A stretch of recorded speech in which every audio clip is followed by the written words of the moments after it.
বাংলাদেশের লিজেন্ডের সঙ্গে প্রায় সময় তুলনার মুখোমুখি হওয়া যেন তার নিয়তি হয়ে দাঁড়িয়েছিল। তবে তানজিদ হাসান তার প্রথম টেস্ট সেঞ্চুরি দিয়ে নিজের এক আলাদা পরিচয় গড়ে তুললেন। অস্ট্রেলিয়ার পূর্ণ শক্তির বোলিং আক্রমণের মুখোমুখি হয়ে দ্বিতীয় দিনের তৃতীয় সেশনে শতকে পৌঁছে বাংলাদেশের প্রথম টেস্ট চালকের আসনে বসিয়ে দেন তানজিদ।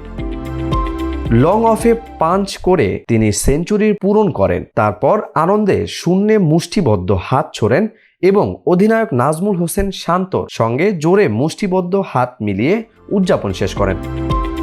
গত মে মাসে সিলেটে পাকিস্তানের বিপক্ষে প্রথম টেস্ট খেলার পর এটি ছিল তার মাত্র দ্বিতীয় টেস্ট ম্যাচ।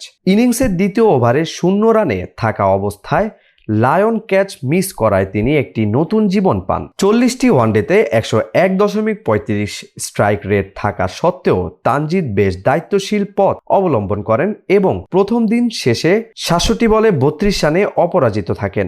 দ্বিতীয় দিনের সকালে ওয়েবস্টারকে ওভারস্টেপ করে ডাউন দ্য উইকেটে এসে লং অফের ওপর দিয়ে ছক্কা হাঁকানোর আগে পর্যন্ত তিনি একই রকম দেখে শুনে খেলেছিলেন।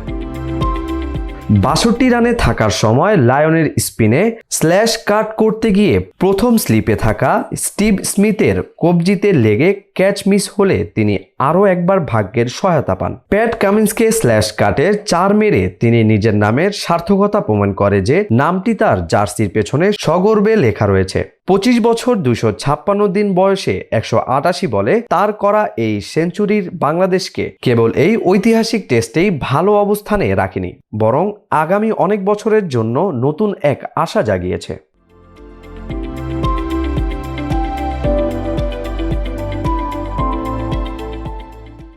ইউএফটি ফার্স্টের সাথে ট্রেড করুন যে কোনো জায়গা থেকে।